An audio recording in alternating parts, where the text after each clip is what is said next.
There's an amazing amount of connections between religious freedom and working for peace. So where religions have made a choice that religious freedom is important, we can see peaceful outcomes. One example is Brazil. When you think of religious freedom, you usually think of problem countries, but in Brazil they've had more religious change than any other country in the past half a century. Population used to be all Catholic. Today it's only 70% Catholic. People become Pentecostals, evangelicals, Mormons, Jehovah's Witnesses, and there's been no conflict. Can you imagine that same amount of change in Egypt, where a third of the population shifts from Sunni to Shia? Would that happen peacefully?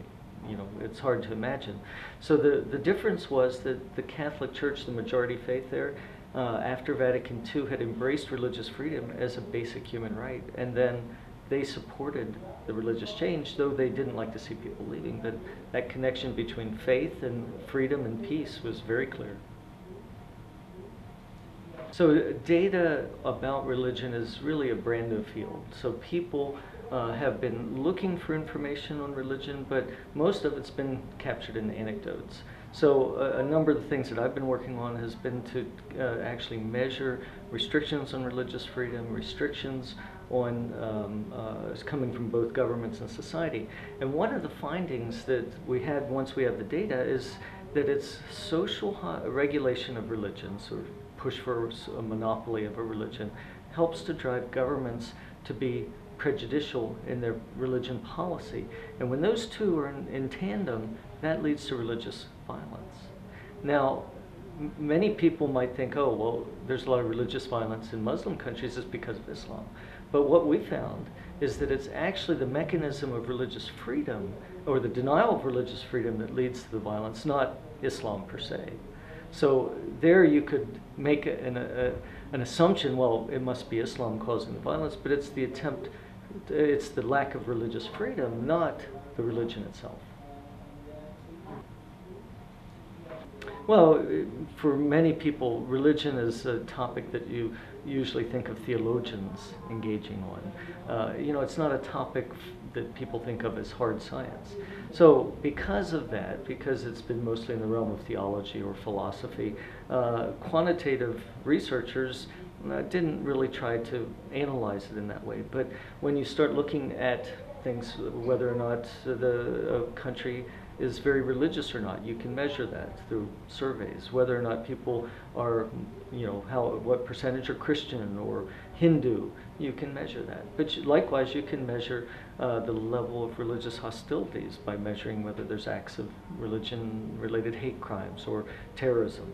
And you can measure issues related to government policies, whether they prevent conversion or proselytism or penalize things like blasphemy. So all these things are measurable, and so that's a new field, and there's a lot of data now coming out.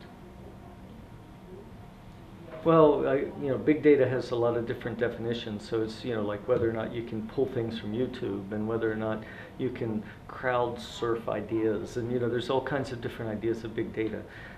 So that's a hard concept, but just one very practical thing, you can start measuring whether or not people are inciting others to violence through social media. So that's one area where you can start measuring, incitement to violence, hate speech, and that would give you some indication the level to which a particular community is perhaps prone to violence.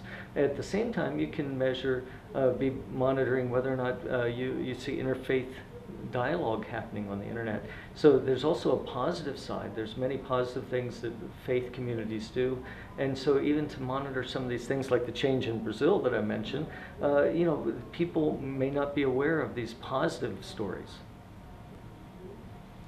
Oh, absolutely. So one of the innovations that I did was to create measures on religious freedom, and I've been invited to speak before the United Nations, the European Parliament, the US Congress. I was just at the House of Lords yesterday, and people are interested in what these data have to say and what that might mean for policy. So, data itself doesn't tell you what to do, but when you're informed by data, you can make much better policy decisions. So I've been finding a great response from the policymakers around the world to try to understand the data and what it might mean for policy.